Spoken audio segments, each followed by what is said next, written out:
यह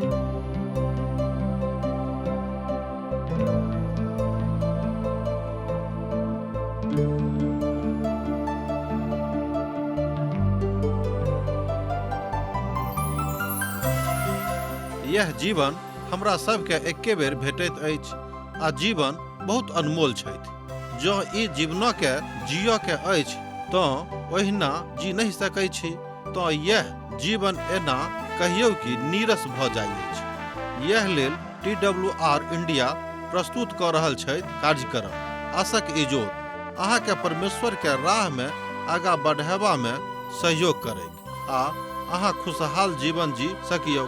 कृपया कऽ कऽ अहाँ देखू सुनू जाहिसँ परमेश्वर अहाँके जीवनके राह बनल रहै।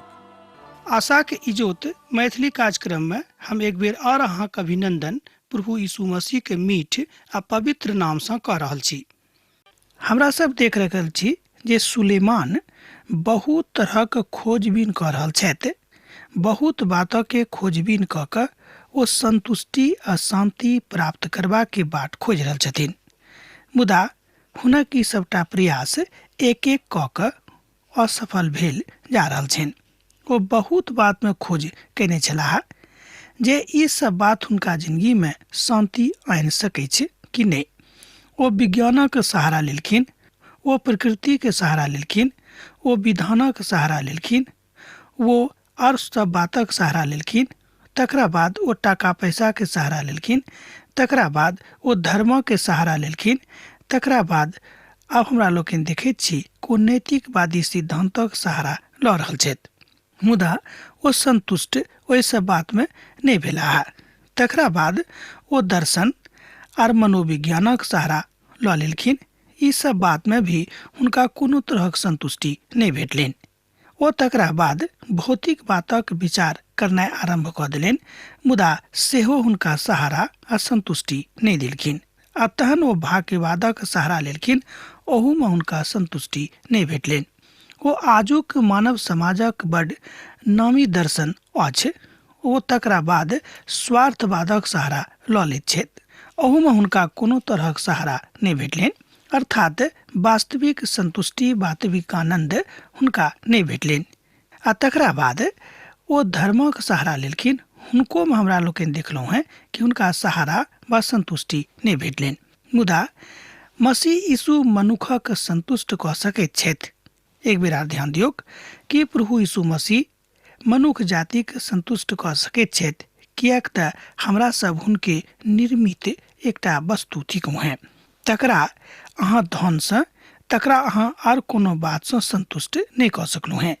जकरा सब हमरा लोकनि देखै छी सुलेमान स्वयं एहि बातक कोशिश कऽ रहल छथि और हुनका सहारा नहीं भेटैत छनि, हुनका शांति नहीं भेटैत छनि, हुनका संतुष्टि नहीं भेटैत छनि।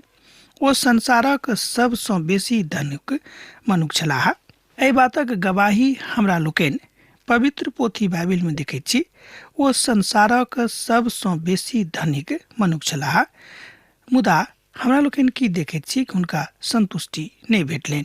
जे धन मात्र संतुष्टि प्रदान नहीं कऽ सकैत अछि, ई बात एकदम पक्का अछि। आब ओ और एकटा विधाक दिस बढ़ैत छथि, एकटा और बातक दिस ओ प्रयास करैत छथि, ओ थिक नैतिकता। ध्यान दियौ, नैतिकता सुनि कऽ कने अहूँके आश्चर्य लागत कि मनुक्ख नैतिकतो संतुष्टि नहीं दऽ सकै छै। सुलेमान एहि बातक बताबैत छथि, एहि बातक प्रयास करैत छथि कि मनुख नैतिकवादी बनि कऽ, मनुख नैतिकता के जिंदगी बिता कऽ स्वयं के संतुष्ट कऽ सकैत छथि कालांतर में। अर्थात अंततोगत्वा ओ एहि सिद्धांतक सेहो देखैत छथिन कि हुनका जिंदगी में असफल भऽ गेलैक आर हुनका ई सिद्धांत सेहो संतोष आ शांति आ सहारा नहीं देलनि। एहि तरह हमरा लोकनि देखैत छी कि प्रभु यीशु मसीह के बिनु आर कोनो बात मनुख का शांति आ संतोष नहीं दऽ सकै छै। एहि बातक संभ्रांतिक कथा का बड़ नीक रीति सँ बतायल जेवल गेल छै, अर्थात बतावल जा सकै छै जे अहाँ आगाँ बढ़ू, यह अहाँके करबाक छै। मुदा ई बात सब ठाम ओहि कथा के लऽ कऽ प्रयास कयल जा सकै छै।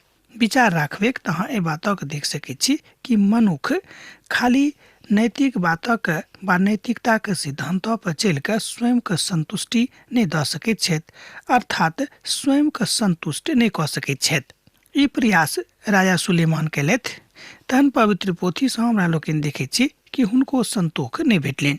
हमरा संगे देखियौ अध्याय के 1 पदक अर्थात 7 अध्याय के 1 पद के सबोपदेशक पोथी 7 अध्याय तकर 1 पद। नीक नाम अनमोल इत्र सँ और सत्यक दिन जन्मक दिन सँ उत्तम अछि। एहिठाम राजा सुलेमान एहि तथ्यक देखैत छथि कि नीक नाम अनमोल इत्र सँ और सत्यक दिन जन्मक दिन सँ उत्तम अछि। मुदा किछु देरी धरि वा किछु देरीक लेल अहाँक जिंदगी में संतोष आबत जँ अहाँ नैतिकताक जिंदगी बिता रहल छी। तहन एहि बातक अर्थ ई नहीं लगावल जा सकैत कि नैतिकवादी बननाइ उचित नहीं, नैतिक जिंदगी जीनाइ ठीक नहीं, नैतिक स्तर उचित रखनाइ उचित नहीं, से हम नहीं गप कऽ रहल छी आ नहीं परमेश्वरक वचन एहि बातक कहैत अछि। परमेश्वरक वचन कहैत अछि कि अहाँ नीक काज करू, खूब बढ़ि चढ़ि कऽ करू, किएक तऽ पवित्र पोथी बाइबिल सेहो कहैत अछि कि नीक काज करलासँ जँ अहाँके हानियो भऽ रहल अछि तऽ अहाँ नीक काज करैत रहू। अहाँ गामो समाज में एकटा कथनी के सुनने होबेक, एकटा कहबी के सुनने होबेक, लोक बाजैत छथि कि जँ अहाँके नीक काज करलासँ हानि होइत अछि तऽ हानि हे भाई सहित रहू। तहन हमरा लोकनि एहिठाम पवित्र पोथी बाइबिल में ओहि बातक देखैत छी। सुलेमान बाजैत छथि कि अहाँ नीक काज करैत रहू, ओ ई नहीं बाजि रहल छथि कि अहाँ नीक काजक बिसरा दियौक वा छोड़ि दियौक। मुदा ओ कहैत छथि कि नीक काजक संगे अहाँ अपन प्रभुक संगे राखू, अपन यीशुक संगे राखू, अपन उद्धारकर्ताक संगे रहू, जे अहाँके सत अर्थ में संतुष्टि देत, सत अर्थ में अहाँके जिंदगी के कारथ कऽ देत। अर्थात जँ अहाँके जिंदगी में प्रभु यीशु मसीह रहता है तो अहाँ खाली भावनात्मक दृष्टिकोण से नहीं, मुदा वास्तव में वास्तविक विधा में अहाँके जिंदगी में संतोष रहत। अहाँ संतुष्टि के साथ अपन जिंदगी के बिता सकैत छी आ एहि तरहक संतोष अहाँके प्रभु के संगति सँ और बेसी मजबूत कऽ दैत अछि। एकर मतलब यह भेलै कि अहाँके दुनू पक्ष मजबूत भऽ जायत आ प्रभु यीशु मसीह के इच्छा सेहो इएह छनि कि हमरा सभक दुनू पक्ष मजबूत रहैक। अर्थात एहिठामक दुनिया में हमरा लोकनि जतेक दिन छी ततेक काल धरि अहू ठाम संतुष्ट रही आ तकरा बाद जहन हमरा सब एहि संसार से विदा होइब तहन ओतौ जाय दुनिया में हमरा सब गोटेक अनंत कालक लेल रहबाक अछि, ओतौ जाकऽ अपन प्रभुक संगे संतुष्टि के साथ जिंदगी बिता सकी। किएक तऽ हमरा लोकनि देखैत छी कि 2 तरह के पुनरुत्थान हेतैक। एक, जे केओ प्रभु यीशु मसीह के ऊपर विश्वास कऽ कऽ हुनका अपन उद्धारकर्ता मानि कऽ एहि संसार से विदा भेल छथि हुनको लेल, आ एकटा एहन मनुख वा एहन मनुखक एकटा मंडली जे प्रभु यीशु मसीह के अपन उद्धारकर्ता मानि कऽ एहि संसार से विदा नहि भेल छथि। दुनों के पुनरुत्थान हेतैक आर दुनों के कर्मक अनुसार न्याय कयल जेतैक। एहि तरह हमरा लोकनि देखैत छी कि परमेश्वरक न्याय के लेल हमरा सब गोटे के अपन मनोक अपन हृदय के तैयार करबाक अछि। तहने अहाँके जिंदगी में पूर्ण संतुष्टि आयत जहन प्रभु यीशु मसीह अहाँके संगे रहता। तैं सुलेमान आगाँ कहैत छथि कि नीक नाम सँ उचित अछि कि अहाँ सत्यक बाट दऽ कऽ चलू। ई बात कतेक उचित अछि। हमरा लोकनि जानैत छी कि संसार में नाम कमेबाक लेल लोग की नहि करैत छथि। हम बहुत लोकक जानैत छियनि जे नाम कमेबाक लेल बहुत बातक कऽ रहल छथि। आगाँ एहि तरह पवित्र वचन कहैत अछि पद 2 में कि जेवनारक घर जयबासँ उत्तम शोकक घर में गेनाइ उत्तम अछि, किएक तऽ सब मनुखक अंत यह अछि आ जे जीवित छथि ओ मोन लगा कऽ एहि बातक ऊपर सोचता है। ये बातक अहाँ एहिठाम देख सकैत छी पद 2 में अध्याय भेल 7। पोथीक नाम अहाँ जानते छी। हमरा लोकनि अखन सबोपदेशकक पोथीक अध्ययन कऽ रहल छी। जीवन सब कथा के नीक करैत अछि से नहि, प्रभु यीशु मसीह जहन अहाँके जिंदगी में छथि तहने ओ अहाँके जिंदगी के सबटा बातक नीक कऽ सकैत छथि आर अहाँके जिंदगी में ओ संतुष्टि आनि सकैत छथि। हुनका बिनु आर केओ अहाँक पूर्ण रीतिसँ संतुष्टि नहि दऽ सकैत छथि। किएक तऽ प्रभु यीशु मसीह अपन वचन में कहैत छथिन कि पिता अपन पुत्र के एहि संसार में एहि द्वारा पठौने छलाह जे अहाँक बहुतायतक जिंदगी भेटैक, कोनो एक दू दिनक लेल, एक दू मासक लेल ने, दू चार बरखक लेल ने, मुदा बहुतायतक जिंदगी अहाँक भेटैक। मुदा ई कोना हैत जहन अहाँ स्वयं के प्रभु यीशु मसीह संगे मिला कऽ संतुष्ट कऽ देबेक।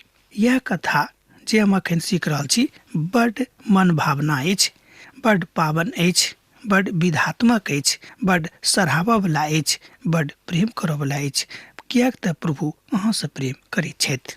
श्रोता, हमरा लोकनि जानै छी कि मनुख संतुष्ट भऽ जाइत छथि।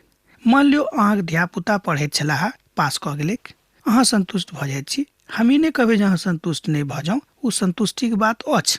मान लियौ अहाँके धियापुता आगाँ बढ़ि कऽ खूब नीक पदाधिकारी बनि गेलाह, पैघ पद पर आसीन भऽ गेलाह, अहाँके संतुष्टि हैत।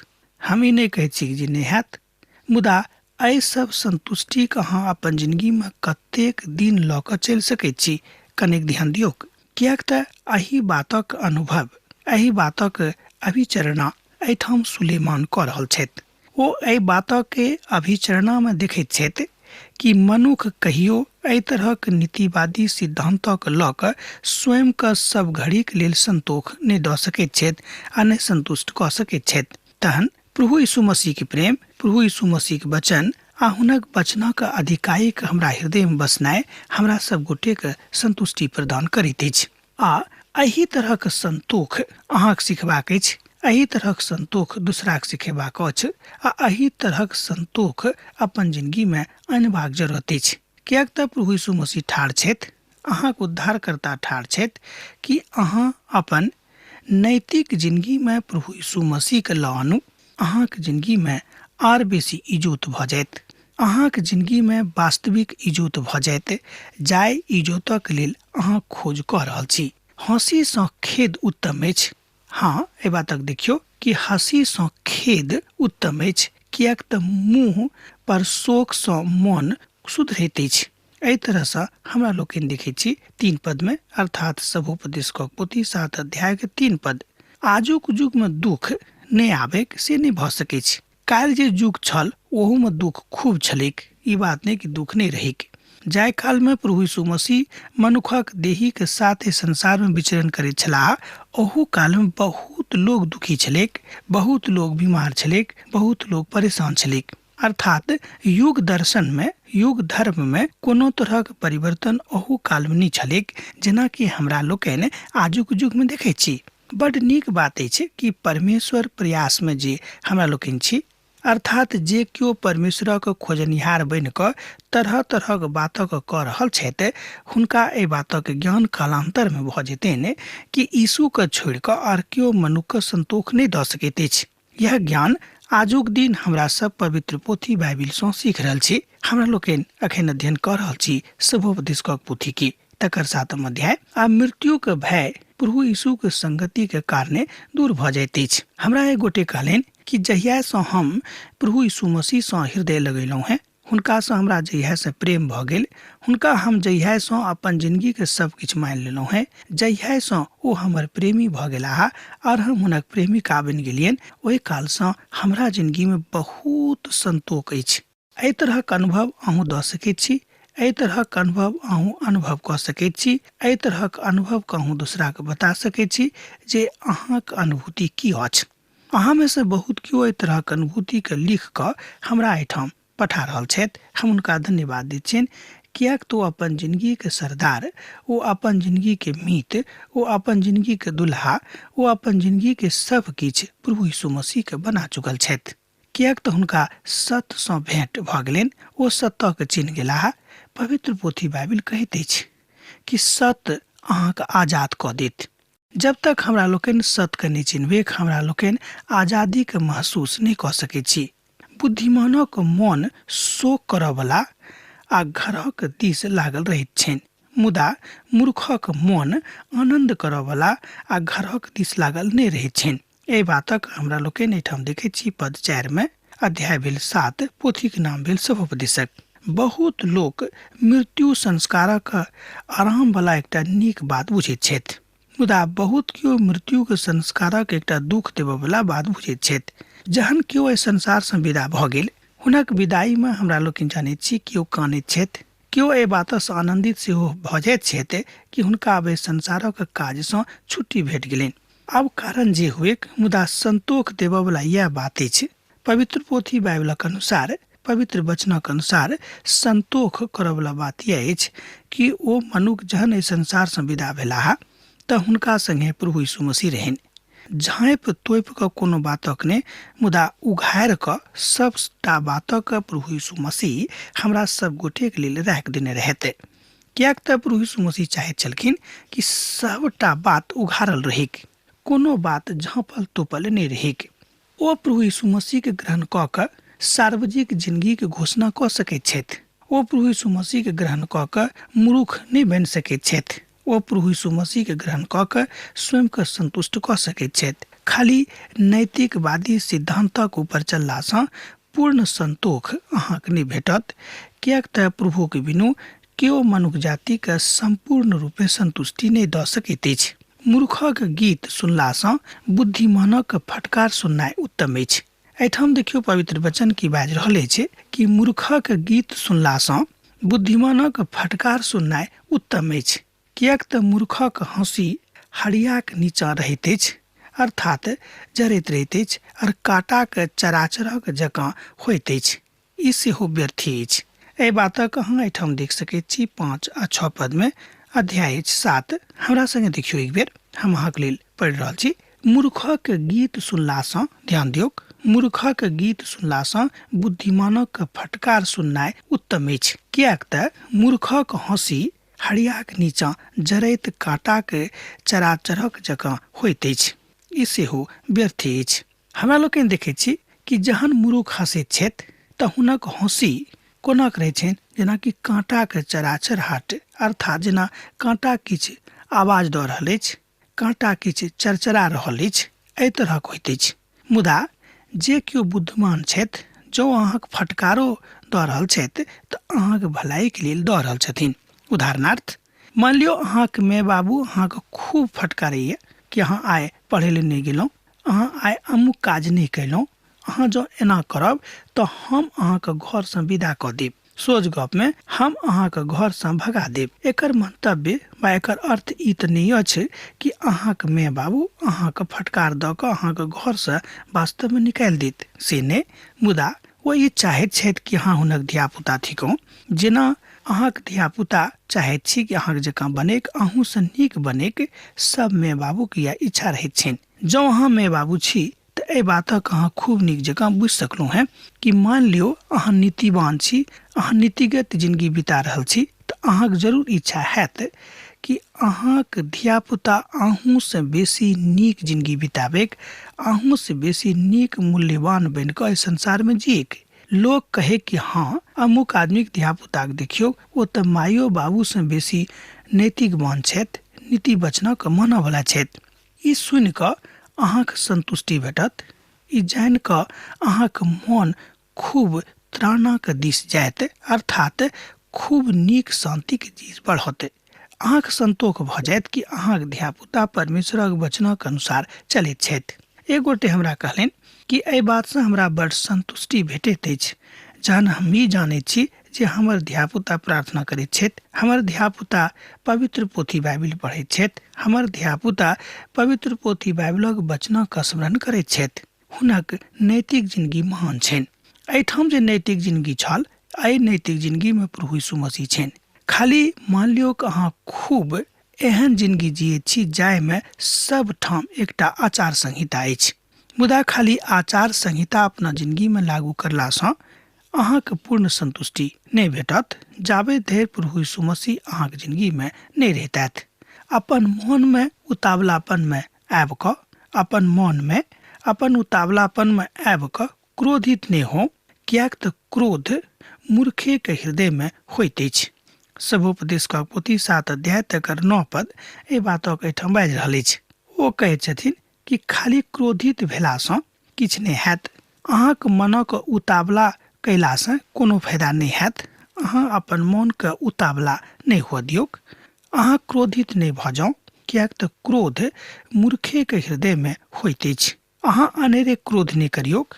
मान लियो जो कोनो कारणे अहाँ के क्रोध भ गेल, अहाँ के तामस चढ़ गेल, त अहाँ अपन तामस के रोकियोक परमेश्वरक वचन सँ। कहियोक देखियो परमेश्वरक वचन कहैत अछि कि हमरा तामस करबाक नहीं थिक। ऐसा कोनो फायदा से हो हमरा नहीं होइत अछि। अहाँ मसीह के संग में बनल रहू और आगाँ नहीं जाऊं तो एहि बातक अहाँ कोना सीख सकैत छी। कतो कोनो परिस्थिति में अहाँ उत्तमता के दिस बढ़ि सकैत छी, एहि बातक सीख सकैत छी। बुद्धि बाप दादा सँ नीक होइत अछि। ध्यान दियौ कि बुद्धि अर्थात ज्ञान बाप दादा सँ नीक होइत अछि, मुदा जीवित अर्थात जीवन रहलाक बादो ई लाभकारी होइत अछि। एहि बातक अहाँ एहिठाम 11 पद में पढ़ि कऽ संतोष कऽ सकैत छी, सत्यापित कऽ सकैत छी। एहि बातक एहिठाम बतायल गेल अछि पद 11 में। एक बेर हमरा संगे देखियो कि बुद्धि बाप दादा सँ नीक होइत अछि, मुदा जीवित रहलाक लेल लाभकारी सेहो होइत अछि। आब जो मान लियो अहाँक लग परमेश्वरक बुद्धि अछि, एहिठाम परमेश्वरक बुद्धि कथा भऽ रहल अछि। जो अहाँक लग परमेश्वरक बुद्धि अछि, कियाक तऽ हमरा लोकनि वएह कथा कऽ रहलहुँ हैं परमेश्वरक बुद्धि के। एहि बात सँ हमरा लोकनि देखैत छी कि मनुख एहि बातक सीख कऽ अपन यीशुक संगे, अपन उद्धारकर्ताक संगे, अपन जे हुनक हृदय में छथि हुनका संगे अपन संबंध के और बेसी प्रगाढ़ करैत छथि। बुद्धि प्रभु यीशु मसीह के दिस सँ आबैत अछि आ वह बुद्धि मनुख के अपन प्रभुक लग लऽ जाइत अछि। मसीह अर्थात यीशु हमरा सभक बुद्धि देने छथि। आ जो हमरा सब बुझैत छी कि हमरा सभक लग बुद्धि कमी अछि, तऽ हमरा लोकनि प्रभु से मांगी, कियाक तो हमरा सभक देता है आ तकरा बाद हमरा सबको ओल्हाना नहीं देता है। अब हमरा एहिठाम विदा दऽ दिअ, कियाक तऽ अहाँ सँ हमर विदा होय के बेरा भऽ गेल अछि।